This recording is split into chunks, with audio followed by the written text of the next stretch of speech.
una persona que estuvo muy presente en nuestra ciudad antes de que quizás él mismo supiera que el destino que Dios tenía previsto. Un pequeño informe y lo tenemos ya en línea. Iván Dorneles, él es correntino, es de Alvear, es obispo auxiliar de la Ciudad de Buenos Aires. Vamos con el informe y hablamos un poquito del legado de Francisco y la relación con el país.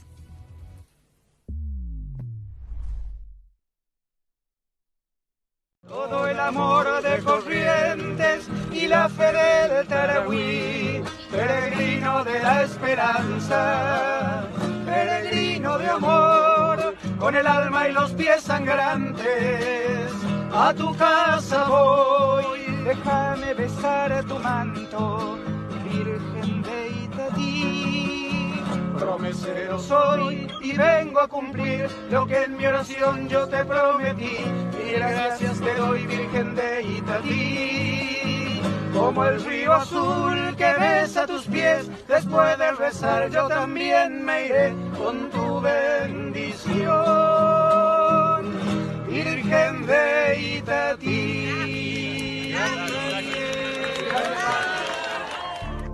Este 21, el mundo sufrió el impacto de la muerte del Papa Francisco. El sumo pontífice mantuvo siempre un contacto con Corrientes y en numerosas oportunidades mencionó a la Virgen de Itatí. Se le conocen varias visitas a Corrientes, pero la más recordada fue en septiembre de 2004, cuando encabezó el Congreso Eucarístico Nacional. Allí realizó una homilía en la que mencionó a la Virgen Morena en varios pasajes. Pueblo con una fuerte reserva espiritual, déjate reconciliar con Dios. Y a Nuestra Señora de Itatí le encomendamos esta reconciliación que transfigura el corazón de las personas y de los pueblos. Sus milagros más lindos han sido presencia que retorna y transfiguración que atrae con su gloria. Como decía Fray Luis de Gamarra en 1624, se produjo un extraordinario cambio en su rostro y estaba tan linda y hermosa que jamás tal la había visto. Esas transfiguraciones de Nuestra Señora que brotan de su corazón puro y amante, son signo de predilección para con nuestro pueblo. Y son también anuncio. María de Itatí, transfigurada, nos transfigura. Pero su vínculo con Corrientes fue mucho más profundo, y no solo porque uno de sus sobrinos vive en la ciudad. En su decisión de sacerdote, Bergoglio reconoció en una entrevista que fue clave una confesión con un cura correntino. La mañana de septiembre, tipo 9 de la mañana sería, y veo que venía un cura caminando, que no lo conocía, no era de la iglesia, y se sienta en uno de los confesionarios, el último confesionario a la izquierda, mirando al altar a la izquierda, el último. Y ahí yo no sé qué me pasó, sentí como que alguien me agarró de adentro y me llevó al confesionario. No sé lo que pasó ahí. Evidentemente que yo le conté mis cosas, me confesé, pero no sé lo que pasó. Y cuando terminé de confesarme, le pregunté al padre de dónde era, porque no lo conocía. Me dijo, no, yo soy de Corrientes y estoy viviendo acá cerca en el hogar sacerdotal y vengo a celebrar misa aquí a la parroquia de vez en cuando, claro. Y tenía un cáncer, una leucemia, murió al año siguiente. Y ahí sentí que tenía que ser cura, pero no dudé, no dudé. El mundo llora al Papa Francisco. Este 26 de abril concluyeron las ceremonias y ahora el Vaticano deberá elegir a su sucesor, pero la huella de Jorge Mario Bergoglio perdurará en el tiempo.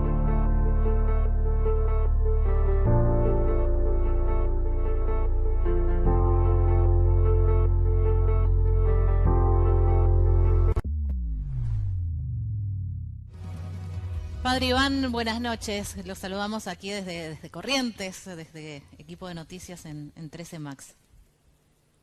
Buenas noches, espero que estén bien. Gracias por comunicarse. No, gracias a usted por tener la gentileza de poder atendernos. Bueno, pregunta obligada, ¿no? ¿Qué nos dejó Francisco? Francisco nos dejó una nueva iglesia, ¿no? No es la iglesia como la que él recibió, no es la que dejó, ¿no? Una nueva iglesia. Y también me parece que en cuanto al mundo que tiene su propio devenir, un mundo fue lo que él también encontró y otro mundo es también lo que ahora pudo despedirse de ese mundo, ¿no? Totalmente distinto, en el cual vivimos la pandemia. Me parece que eso fue un antes y un después también en toda la humanidad, ¿no? Pero si nos concentramos en su persona, una persona que generaba encuentros, generaba diálogo, generaba apertura y de mil maneras quería que la gente conozca a este Dios que se llama Jesús. Ujú. Y en esto de la sucesión, ¿no? Decía una iglesia más abierta, una iglesia distinta. ¿Qué es lo que está en juego? Son, a ver, no sé si vale también plantearlo casi en términos políticos, dos modelos, un modelo que plantea volver quizás a una iglesia más tradicional y un modelo enfrente, por ahí representado por Francisco, una iglesia más abierta y aceptando quizás distintas realidades del mundo de hoy. O sea, ¿qué está en juego en la sucesión? En cuanto a la sucesión, yo creo que hay mil modelos, ¿no? Ujú. Así como hay cardenales, hay como modelos de eso que lo pueden encarnar y llevar adelante, ¿no? Entonces, tal vez algo más estructurado o algo tal vez como más hacia lo litúrgico, o en cambio Francisco fue una mirada más abierta como de la iglesia al mundo, ¿no? De Dios al mundo y tratando de contagiar ese encuentro, ¿no? Y por eso él por una frase que tenía que el primer documento programático del Papa del 2013 se llama La Alegría del Evangelio, que es totalmente vigente para poder leer hoy. Yo creo que es totalmente vigente. Él dice una partecita: no se transformen en aduana. Esta cosa de que yo te controlo, no si podés entrar, si no, si encuentro una cosa, si encuentro otra, sino facilitadores del amor de Dios. Entonces, me parece que ahí está, ¿no? En cuanto a modelos, repito, hay mil modelos, ¿no? Pero pienso que las huellas que se han sembrado estos años, yo pienso que como iglesia es como irreversible en un sentido, ¿no? Me parece que se profundizó algunos caminos que creo para mí, que bueno, es difícil como volver atrás, ¿no? Padre, buenas noches. ¿Actuamos mal los argentinos? ¿Nos acordamos de la gente después de muerto, incluido el Papa? No sé si para mí había como un desconocimiento, ¿no? Te voy a dar un ejemplo clásico, mira. Hay algo que se llama en teología que frente a Dios yo no tengo mérito porque todo es regalo de Él, todo es amor de Dios. Y para eso se dice esto de que frente a Él no merecemos nada. ¿Se entiende esto? Como frente a Dios es don, es amor, y yo no puedo decir, yo fui a Luján caminando, ahora Dios regálame un auto. ¿Está bien? Entonces, de esa forma se dice, yo no tengo mérito frente a Dios. Esa mañana, que hay un fin de semana del año que no recuerdo acá, hay unas lecturas hablan sobre este tema, si yo frente a Dios tengo mérito o no. Nosotros justo estábamos en esa coyuntura de ciertas cosas de la meritocracia, que sí, que no, que sí hacía falta uno progresar en la vida o todo me regalaban. Yo lo veo, el Papa da una homilía respecto a este tema y y lo pensé, digo, este tema justo entra en nuestra coyuntura de esos tiempos. Y al día siguiente veo en titulares de los portales, ¿no? Sobre todo de televisión y de cosas digitales, el Papa afirma que no hace falta el mérito, no sé qué. Entonces, a mí me parece que muchas veces se tocaban temas a veces medios teológicos o de pensamiento filosófico, y nosotros por nuestras miradas un poco más cortas, más chicas, o no sé si a veces intencionado o no, la verdad que no lo sé, pero que lo traíamos como a nuestro mundo cuando él hablaba de una cosa muy general y muy amplia, ¿no? Doy este Padre, ejemplo como para marcar algo muy chiquito, ¿no? pero este ejemplo es muy útil, muy atinado para la pregunta. ¿Se lo distorsionó, se lo interpretó mal a Francisco en la Argentina especialmente y en el mundo también? Las reacciones en algunos sectores de la Iglesia. Ahora, la pregunta que hacían antes acerca de su sucesor, ¿esto va a entrar, está en el debate entre los obispos para elegir el sucesor? Y a mí me parece que siempre está en debate estas cosas. La iglesia es como el mundo, ¿no? Y hay distintos pensamientos de un lado y del otro, y bueno, y eso está como en tensión permanentemente, ¿no? Yo pienso que lo que viene hacia adelante es continuar el magisterio de Francisco y ese camino, ¿no? Pero en la iglesia hay tantas posturas como personas de un lado, del otro, más hacia la derecha, más hacia la izquierda, más en el centro. Eso genera esa tensión, ¿no? Nosotros confiamos que este camino que Francisco fue dando, este camino, este caminar, bueno, sigamos por este caminar que es como un oído en el pueblo, digamos, y un oído en Dios para seguir adelante. Ujú. Lo escuché y lo leía un ensayista que escribe sobre temas de Vaticano con una mirada bastante, creo que crítica hacia estas transformaciones o inclinada más hacia una posición más tradicional que decía el futuro del catolicismo no está en Europa, sino en África y en América Latina, un catolicismo más arraigado a creencias populares y no en Europa en donde tiene un filtro racional vinculado al liberalismo y a la democracia. ¿Es tan así para ustedes de su mirada? Yo creo que cada país y cada diócesis tiene una independencia en cuanto a la evangelización y a los lineamientos, ¿no? Esto no es uniforme en ningún lugar del mundo. Para mí se acorta demasiado haciendo así cortes tan globales de un lado y del otro, ¿no? Para mí la cosa es mucho más grande. En una diócesis uno puede tener unas parroquias que son de una manera y otras parroquias que son de otras, ¿no? Entonces, este, a ver, acá hay que ver quién es el papa que resulta electo, digamos, ¿no? Cuál es su formación, su forma de ser y eso es lo que va a tratar de impregnar.